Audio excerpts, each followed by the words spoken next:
జగన్‌కి రెడ్డి సామాజిక వర్గానికి చెందినటువంటి ఒక ఐఏఎస్ అజ్ఞాతవాసంలో ఉండి ఒక లేఖ రాశాడంట. అడ్రస్ లేనటువంటి లేఖ.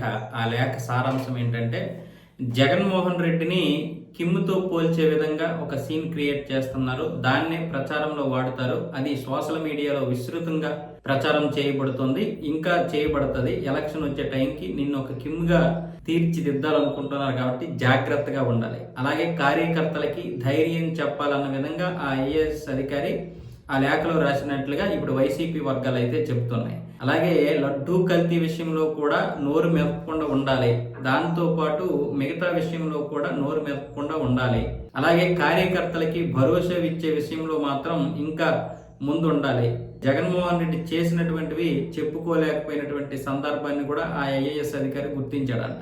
మీరే ఒప్పుకున్నారు కదా, అలాగే దాన్ని కూడా చెప్పగలగాలి. 2019 నుంచి 24 వరకు మీరు చేసినటువంటి ప్రతి పనిని కూడా, పథకాన్ని, పనుల్ని అన్నింటినీ చెప్పుకోవాలి అన్న విధంగా అయితే ఆ ఐఏఎస్ అధికారి లేఖ రాసినట్లుగా వైసీపీ వర్గాలు చెబుతున్నాయి. ఆ నిజానికి రెడ్డి సామాజిక వర్గం అని వీళ్ళే అంటున్నారు, ఉత్తరాది వ్యక్తి అని వీళ్ళే అంటున్నారు. ఉత్తరాది వ్యక్తికి రెడ్డి సామాజిక వర్గానికి సంబంధం ఏంటి అంటే, ఇది ఒక పెయిడ్ ఆర్టికల్. అంటే కూటమి ప్రభుత్వం మీ మీద దాడి చేయబోతుంది, లేకపోతే మీ మీద కుట్రలు చేయబోతుంది అన్న విధంగా వీళ్ళే ఒక వ్యక్తి పేరు చెప్పి, అంటే ఎటువంటి పేరు లేకుండా ఒక దీన్ని క్రియేట్ చేసే ఆర్టికల్ని ఇలాగా ఇచ్చేస్తుంటారు. ఇలాంటివి ఇప్పుడు రాజకీయాల్లో మామూలు అయిపోయాయి.